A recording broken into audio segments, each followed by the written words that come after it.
Magandang araw mga kaibigan. Bigyan natin ng reaction, opinion itong post ni Harry Reyes. Title niya is Nag-away-away na yung mga aso ni Ngagba at Tambi.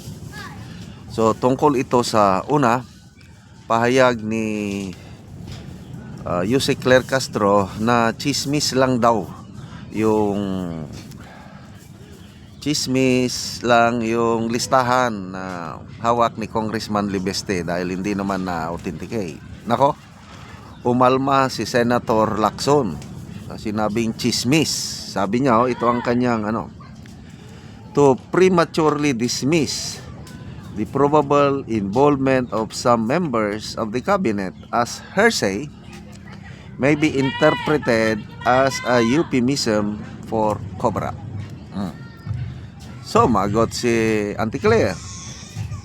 It is not acceptable to insinuate that the palace is covering up for someone.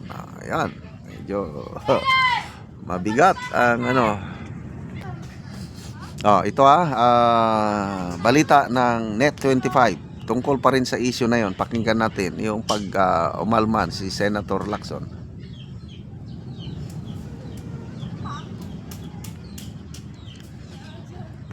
Ni Presidential Communications Office Undersecretary Claire Castro na chismis lamang ang mga ulat na may ilang miyembro umano ng gabinete na sangkot sa DPWH insertions ng budget noong 2025. At ayon sa mambabatas, hindi masisisi ang publiko kung nawawalan na ng tiwala sa gobyerno dahil sa korupsyon. Mayan Corbera sa balita. Nagbabala si Senator Ping Lacson na maakusahan ang Malacanang ng cover-up o may pinagtatakpan matapos sabihing hearsay lang ang mga reports na ilang miyembro ng gabinete umano ang nasa likod ng mga insertions sa pondo ng DPWH sa 2025 budget. Nauna nang sinabi ni Presidential Communications Office Jose Claire Castro na hearsay at walang probative value ang mga akusasyon ni Batangas 1st District Representative Leandro Libiste laban sa mga cabinet officials. Pero ayon kay Lacson, masyado pang maaga para sabihin ng Malacanang na walang batayan ang mga aligasyon at dapat magsagawa muna ng malalimang investigasyon bago maglabas ng pahayag hinggil dito. Katwiran ng senador, may mga mahalagang ebidensya na magpapatunay na may nangyaring insertions sa mga investigasyon ng Senate Blue Ribbon Committee. Kabilang na dyan ang testimonya ng mga testigo na suportado ng mga ebidensya at pinanumpaan sa investigasyon ng Senado.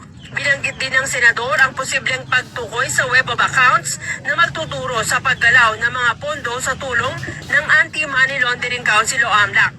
Babala ng senador, hindi kakayanin ng gobyerno na baliwalain ang galit ng publiko dahil sa tindi ng korupsyon sa mga nadiskubreng palpak, substandards at mga ghost flood control projects. Hindi rin anya masisisi ang iba't ibang religious group at mga organisasyon bakit nagsasagawa ng mga protesta dahil yan sa kawalan ng tiwala sa gobyerno. Mayan Corbera para sa Mata ng Agila, matatag. Okay. So, saludo ako kay Senator Lacson itong stand niya na ito. Okay? Nung una, medyo nadismaya ako sa kanya nung sinabi niya na yung 100 billion alleged insertion na utos di umano ng Pangulo, na sinabi niya na walang natanggap na kickback ang Pangulo. Conclude na siya kaagad. So, dismayado ako doon. But this time around, agree ako sa kanya na parang cover up nga ang nangyayari.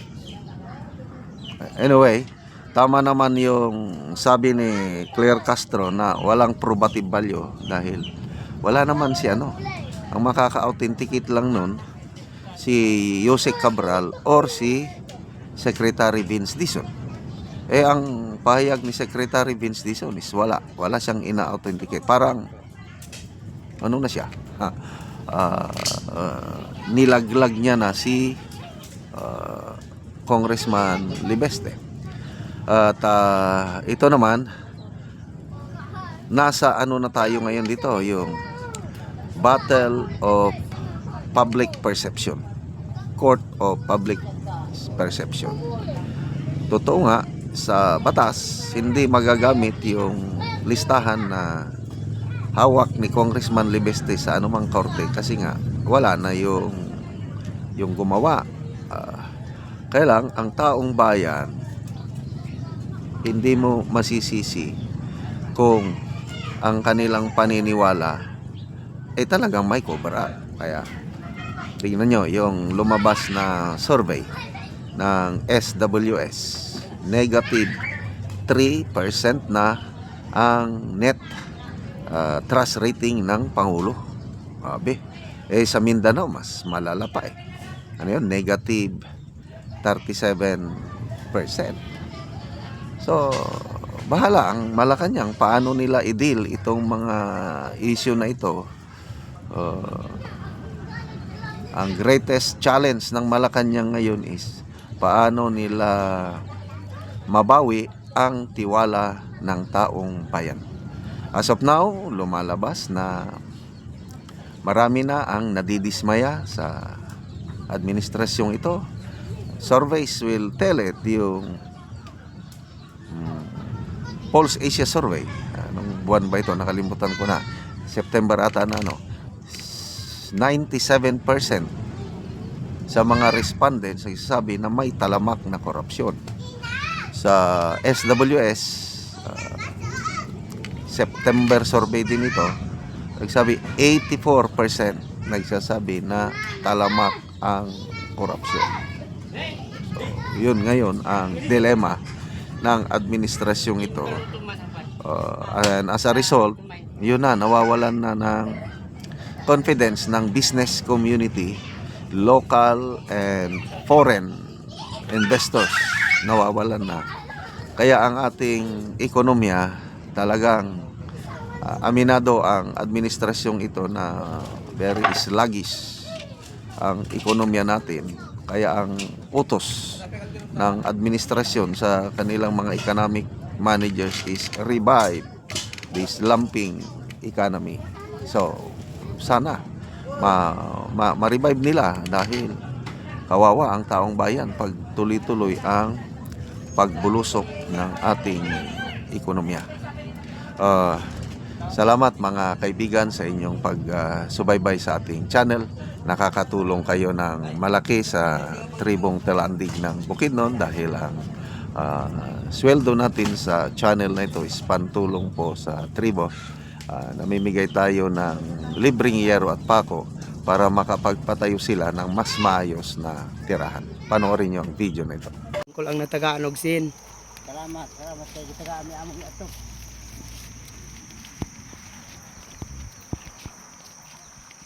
Balay. Muna ni ang itsura sa iyang balay. Maabot na gyud.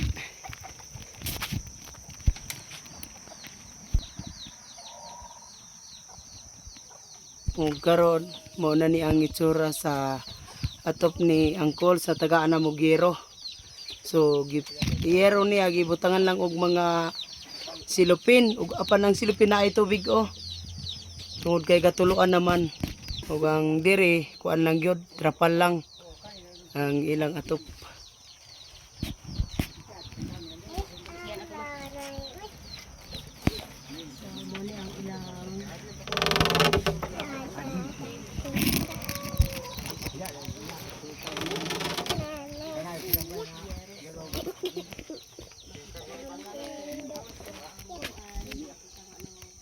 Mupod ni ang ilang atop dinhi sa gawas nga bahin sa ilang abuhan.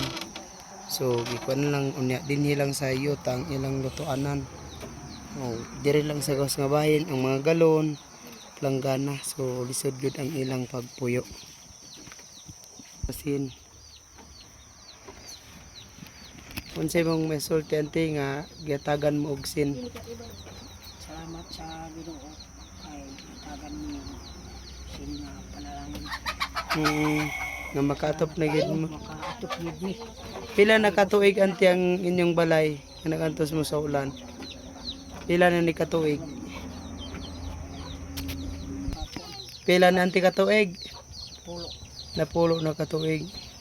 So lisod gyud anti ang inyong kayimtang ba? Oo. So salamat kayo ante.